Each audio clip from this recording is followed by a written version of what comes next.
the Diakonia podcast. Hey, thank you. Welcome back. Thanks for coming and listening to the Diakonia podcast. I am Erik Souliard.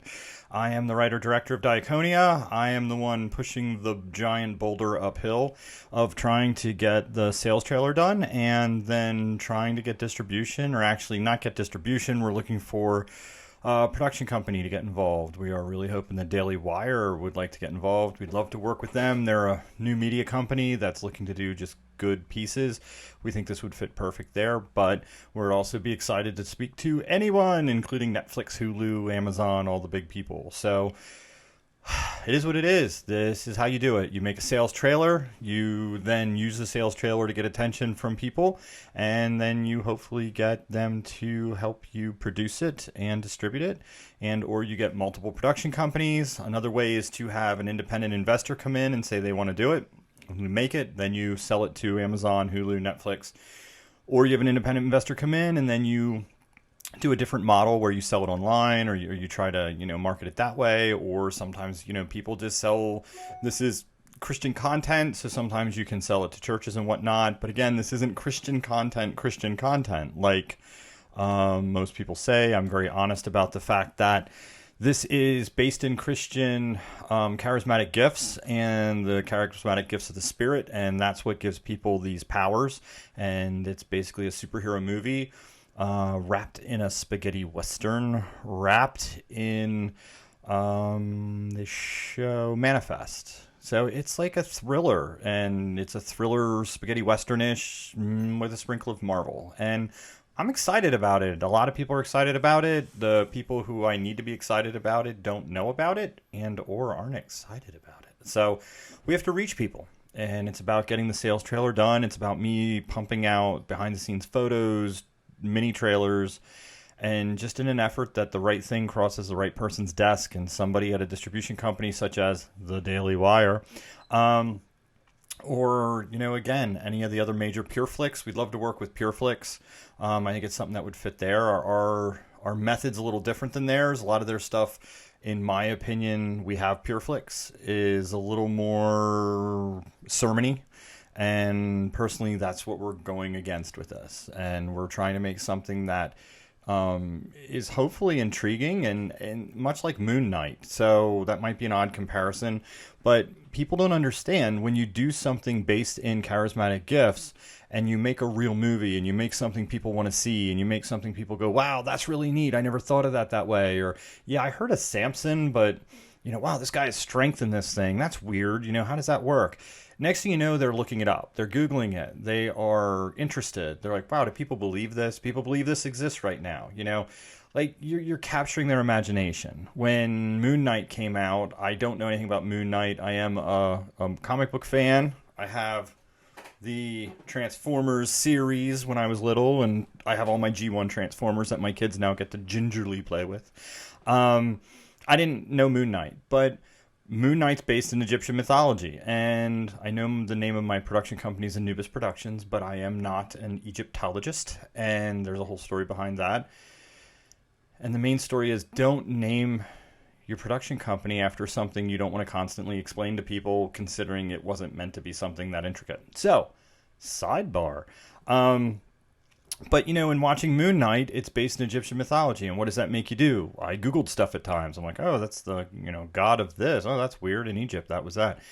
And you end up learning about it, and it ends up opening people to it. And I always say to people right now, how do you think the culture has gotten shifted from the 1950s of Leave It to Beaver to the 1990s even of Friends? Like very different cultures. But Friends didn't come out the season after Leave It to Beaver ended.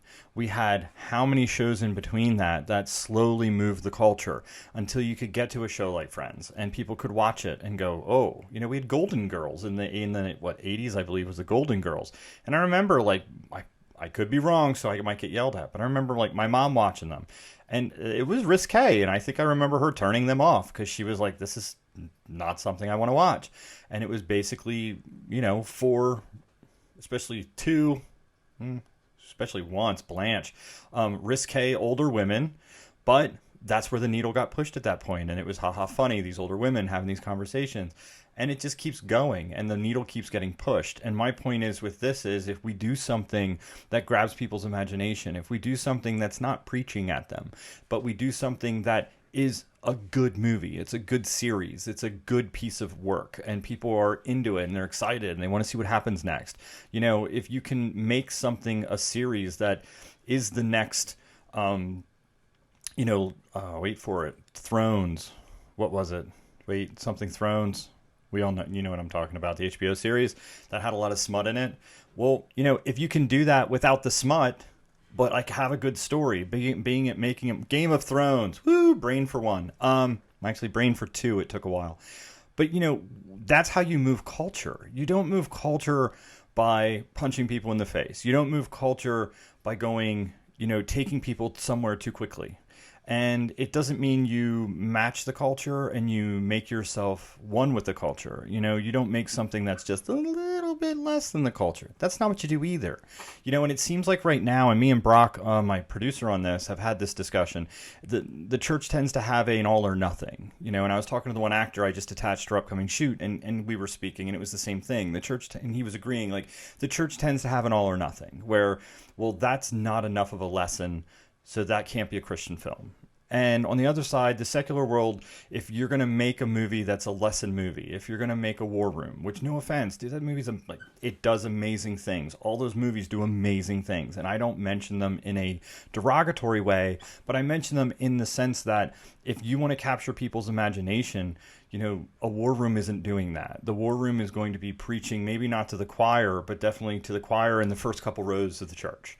And it's going to do great things for those people, and that's awesome. But if we want to move the culture, and the culture is what we need to be working on here, we need to do cool things that aren't overtly telling people lessons. They're not meant to, you know, be basically a sermon in a movie. Because the problem with that is, as a filmmaker, I can tell you, and as someone that loves movies, if I get 10 minutes into a movie and I can tell you the story of that movie because it's so opaque that this guy's going to have this happen, he's going to then, you know, the drunk minister is then going to get saved again, and then he's going to help this woman, and I can read it from the beginning, it's not a movie. You've now made a sermon that is play acted out for people. And, you know, people smell that a mile away, where I really want to make something that's good. And I want to make something that's really acted well, done well. People look at it and go, wow, this is a really great story. This is a really great piece. And then they go, wow, these charismatic gifts, like the way they get their powers. Like, yeah, I've heard of that in the Bible. You know, I've heard of stuff. Oh, that's interesting. And they ask questions, and they talk to friends who are Christians, and they say, hey, have you seen this series? You know, you make something that people talk about, and that will shift your culture. That will do more to shift the culture than movies that are directly opposed to the culture, because you're not going to reach the people you're trying to reach. You're going to reach the true believers, and it's good. True believers, we need backup. We need stuff to look at. We need stuff to go, ooh, that's cool. But at the end of the day, you know, we need to reach outside of our church. You know, we need to do cleanups in our community. We need to do things that are outside the four walls. And to do that, we need to do things that entertainment-wise are cool, are done well, have good stories, aren't about, you know, someone standing there and saying, if it doesn't have this lesson in it, then it's not enough. You know, I grew up in the 80s, and I remember my dad coming into the room, and I was listening to, I'm going to go with the choir, but it might be Krumbacher. It could be either one of those. Or Res Band. Sorry, the brain's still working. I think it was the choir. I love the choir, and I still do. I still play their songs for my kids, and they enjoy them. But them saying, like, how is this Christian music? Because the song wasn't overtly Christian. It wasn't something that was definitely telling you a specific basic lesson. And I get that, but at the same time, you know, so when I converted over to other music that didn't do it either, like, you know, was that better? You know, I was much better in a sphere of Christian influenced content, like the choir, like Krumbacher, say Res Band. I want to say Res Band. I remember the cover, but I was much better in that sphere. But then if you come along and you kind of smack me in the head and say, well, it's not Christian enough, well, okay, then I guess, you know, I know it sounds radical, but okay, gangster rap it is, like, and that's what a lot of people do because the culture's already here. They're past us. We missed this boat. Like as Christians, influencing the culture is gone for us at this point unless we take it back. And some people are, and some people are making moves toward it, I think. But like really seriously, if you wanted to make a move toward the culture, you have to make a move toward quality and quality entertainment.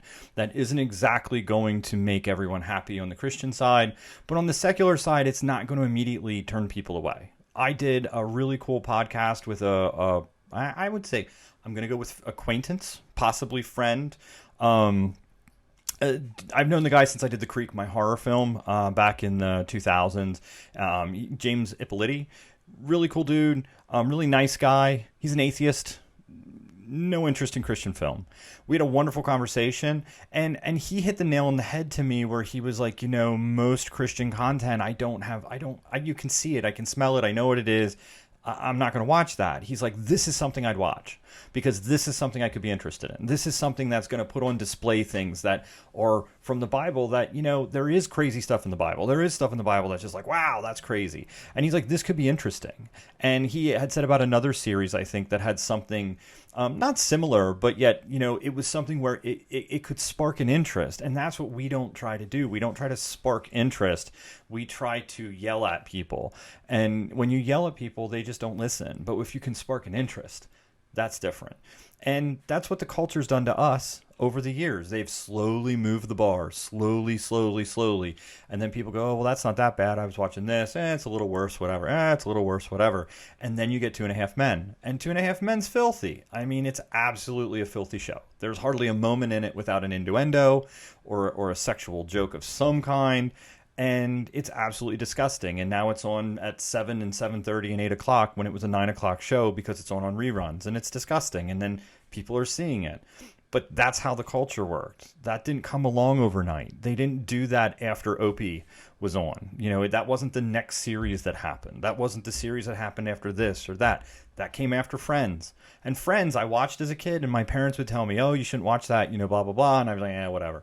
But growing up, I see it. You see on Friends like that they made acceptable these lifestyles, and they made it an expectation of people in their 20s. Why wouldn't you be sleeping around? Why wouldn't you do all this stuff? They didn't do it because they were preaching that to people. They were doing it because they made a quality show that was funny, and I can still watch it. I can still laugh. But then I realized, wow, that was filthy. And I didn't realize it was that filthy at the time because A, maybe I wasn't in the right place with the Lord, but B, the culture shifts slowly. So my whole rant today for my podcast I don't mean to rant, and I don't plan my podcasts. I just come on, I give you guys an update. I'm kind of like, woo, here's what we're doing. And we're doing a lot, and I'm gearing up for this shoot. It's not this Sunday, it's next Sunday. So the next podcast you hear is going to be me freaking out that like, we got everything in order and this is what we're doing. And yeah, we're going to be shooting. It's going to be a big mall shoot. We have a gun involved, a fake gun. I've called police. We've done this, done that. Really excited about it. It's going to be a big shoot for us. It's going to be great. We're doing it because we had a donation and we need more donations. And I ask every time, and I'm not going to kill you with it because nobody donates anyway, but we need donations. We need people, go to our donor box page. It's in here. Please hook us up. Get a cool bonus. You can be a day on set. You can do all sorts of stuff. You can just give us a donation, whatever. We need to make this. We need people to support us. But, I'm not going to even go into that any more than I did. I already gave you let's see, how long is it? A 13-minute rant on, I don't know, why I think this is a great idea, why I think our culture needs this, why I think something unique like this that can connect with secular and Christian people needs to be made, why it needs to be made well, why it shouldn't be made on a shoestring budget. It's not that we need $10 billion, but you can't make this on $50,000 because you're going to get cheesy effects. You're not going to have time. You have to hurry through things. The things we watch on Netflix, the things we watch on Disney Plus look good because they have professionals making them. They have time to work on them. They're not making them by going to work during the day and all their actors are working during the day and then they're coming at night and putting in their nights in this. I mean, it's great and all. I've done it. We've all done it. At this point, if you want to make something quality and you want to make something that can affect the culture and you want to make something to get out there, we need to have some resources. And so far, I've made this on 0 resources. And I think the footage we put out looks amazing. And the trailer I'm going to put out, and we're going to get it made, and it's going to look awesome despite the lack of money. I will figure it out. But to do the series, you need money. and you need connections, and money gets connections, connections get money, and then you can start the ball rolling. So if you're interested in the project, if your church would like to show our donor box video to the church, see if anybody wants to throw us some money, let us know. We would love that. They can do that. We can give them the video if they want. You know, we're going to get some flyers made that maybe people can hand out at churches, or put that people can hand out, you know, to know about the project. We just need to get it moving forward. So that's it. That's my rant. This is going to take a while now to do the caption file. Oh, Erik. But yeah, I hope you enjoy them. I hope the podcasts aren't useless. I don't know if anyone listens. I don't really look because it's usually depressing. But hopefully they do. Hopefully this is good. And hopefully you're like, woohoo, yeah, we need to help Diakonia. This is going to be awesome. Because that's what I need. I need people to get excited. I need you to share it on Facebook and Twitter and Getter. And we're on all that crap. We're on all the social medias, you know. So help us out. Throw us a bone. Throw us some money. More than anything, say prayers for us. Pray that God opens the right doors. If God opens the right doors, this can take off. And I think once it takes off, and once the boulder starts going downhill, I think we're going to have something really neat. So thank you so much. Enjoy your weekend. And yeah, that's it. The Diakonia Podcast.